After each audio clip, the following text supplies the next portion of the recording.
लेकिन जिस ढंग से वो कर रहे हैं उसमें मोदी जी को शायद समझ में बात नहीं आ रही है। वो अंग्रेजी में बोलते होंगे इसलिए, या कुछ कारण क्या है और कैसे यहां पर कश्मीर का जिक्र आ गया?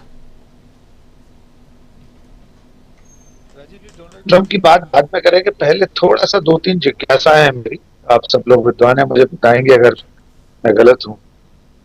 क्या सीज फायर के डोनाल्ड ट्रंप के ट्वीट के बाद अब तक प्रधानमंत्री नरेंद्र मोदी ने कोई ट्वीट किया है? क्या भारत के रक्षा मंत्री ने कोई ट्वीट किया है? क्या भारत के विदेश मंत्री ने कोई ट्वीट किया है? क्या अब तक डोनाल्ड ट्रंप के ट्वीट के बाद से भारत सरकार ने इस बात पर कोई आपत्ति दर्ज कराई है कि हमें अमेरिका की मध्यस्थता की जरूरत नहीं है? क्या भारत सरकार ने आधिकारिक रूप से इस बात पर अपना ऐतराज दर्ज कराया है कि शिमला समझौते के अंतर्गत भारत और पाकिस्तान का विवाद द्विपक्षीय विवाद है, इसमें तीसरे किसी आदमी की, किसी चौधरी की हमें जरूरत नहीं है? ये इस तरह के सवाल हैं जिनके जवाब पहले मिलना चाहिए। अब आते हैं डोनाल्ड ट्रंप की तरफ। बड़ी हैरानी की बात है राजीव जी कि अमेरिका के व्हाइट हाउस में बैठे हुए लोग, अमेरिका के राष्ट्रपति के सूचना सलाहकार, जो भी उनका मीडिया का तंत्र होगा, वो उन्हें पिछले कई दिनों में एक बार भी ये नहीं बता पाया कि भारत और पाकिस्तान के बीच विवाद हजारों साल से नहीं चल रहा है। आज दूसरी बार ऐसा हुआ है 15 दिन में। डोनाल्ड ट्रंप ने दूसरी या तीसरी बार लिखा है, तीसरी बार, बिल्कुल बिल्कुल आप सही करें, तीसरी बार, कि भारत और पाकिस्तान हजारों साल से लड़ रहे हैं। ये इतनी छोटी सी बात है कि व्हाइट हाउस का, उनके ओवल ऑफिस में बैठा हुआ एक छोटा सा क्लर्क भी गूगल करके उन्हें बता देता कि पाकिस्तान का उदय भारत विभाजन के साथ 1947 में हुआ है। ये इतनी मूर्खतापूर्ण बात है कि अमेरिका और भारत दोनों को चिंता करनी चाहिए। कम से कम विदेश मंत्रालय उनसे इतना तो कह दे, चलिए कश्मीर पर हम आपकी बात मान लेंगे, आपको बिठा लेंगे बीच में, लेकिन कम से कम ये तो मत कहिए कि हजारों साल से चल रहे हैं। कहां 80 साल का वक्फा, कहां हजारों साल तो सिंधु घाटी सभ्यता के समय में पहुंच जाएंगे। अब आते हैं इस बात पर कि आखिर डोनाल्ड ट्रंप एक तरफा सारे ऐलान कैसे करते चले जाते हैं? कोई और भी इसमें शामिल है क्या?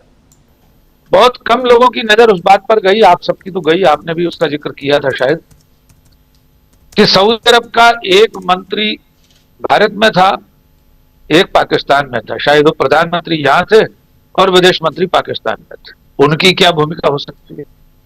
सीज फायर की शर्तों में कहीं न्यूट्रल प्लेस पर, एक ऐसे निष्पक्ष स्थान पर बातचीत की बात हो रही है।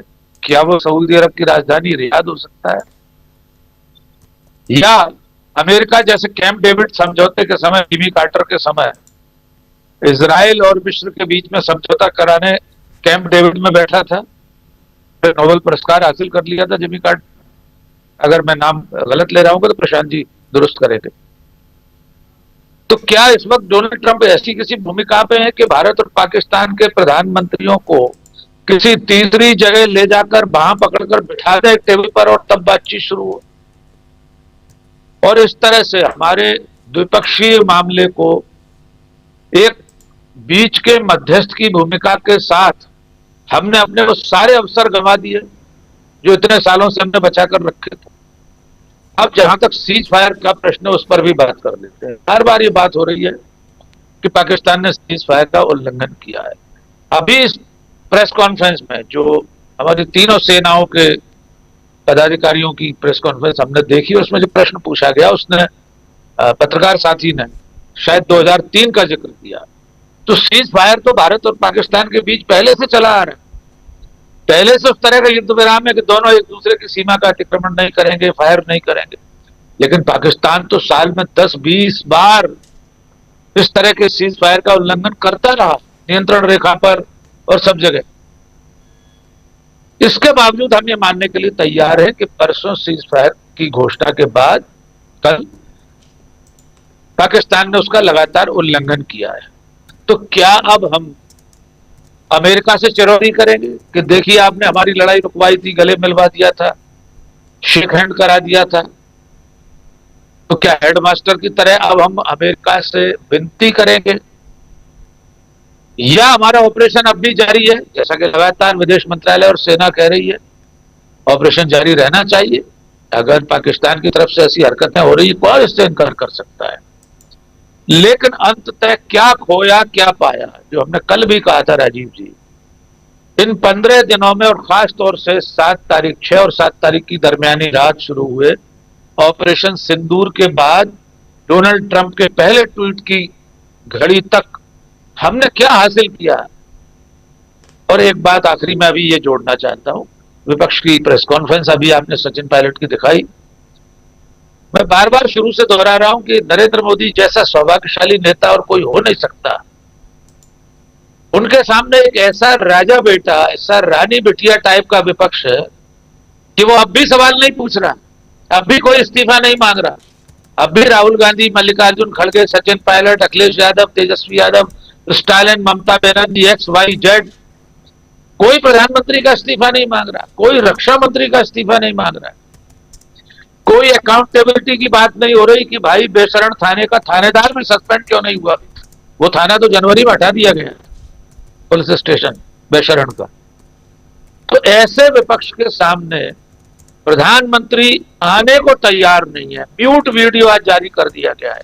अभी आपने कहा कि प्रधानमंत्री बहुत अच्छे हैं, सचमुच में क्या खूबसूरत नीले रंग की जैकेट पहने हुए हैं, उस पर क्या ही खूबसूरत नीला है या आसमानी है या क्या कहते हैं, फिरोजी कलर है शायद, मैं तो कलर ब्लाइंड हूं।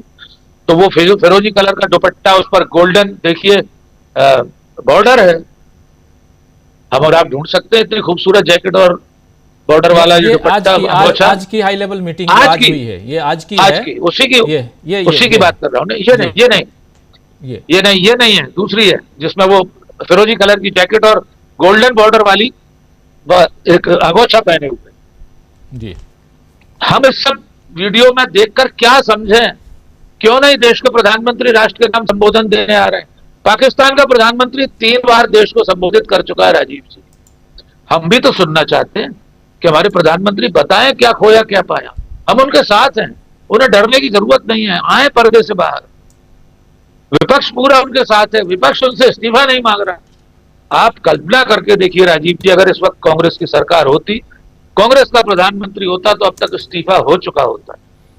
सड़कों पर, गली कस्बों से लेकर दिल्ली में 7 लोक कल्याण के सामने भारतीय जनता पार्टी तांडव कर रही होती। कोई राष्ट्रीय हित, राष्ट्रीय एकता की बात बीजेपी नहीं कर रही होती इस समय, और उसने कभी नहीं की। राष्ट्रीय संकट के समय आज तक, आजादी से के दिन से लेकर आज तक उसने कभी सरकार का साथ नहीं दिया।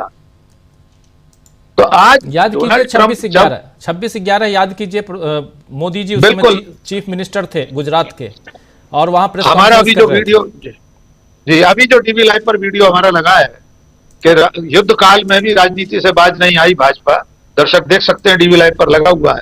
उसमें विस्तार से 26/11 के बाद बीजेपी ने क्या क्या किया था उस सब का विवरण है। तो मैं अंत में फिर लौटता हूं, डोनाल्ड ट्रंप की ये जो पहलकदमी है, ये भारत और पाकिस्तान को एक तो बराबर के ओहदे पर, बराबर के कद पर रख देने की कोशिश है। हम हमेशा अपर हैंड थे, लेकिन आज की तारीख में डोनाल्ड ट्रंप हमारे प्रधानमंत्री की भी तारीफ कर रहे हैं और पाकिस्तान के प्रधानमंत्री की भी तारीफ कर रहे हैं, दोनों को महान नेता बना रहे हैं। ऐसा इससे पहले कभी नहीं हुआ। जी राजीव जी, बिल्कुल बिल्कुल आप सही कह रहे हैं कि इधर भी और उधर भी ठीक है, मीडिएटर हैं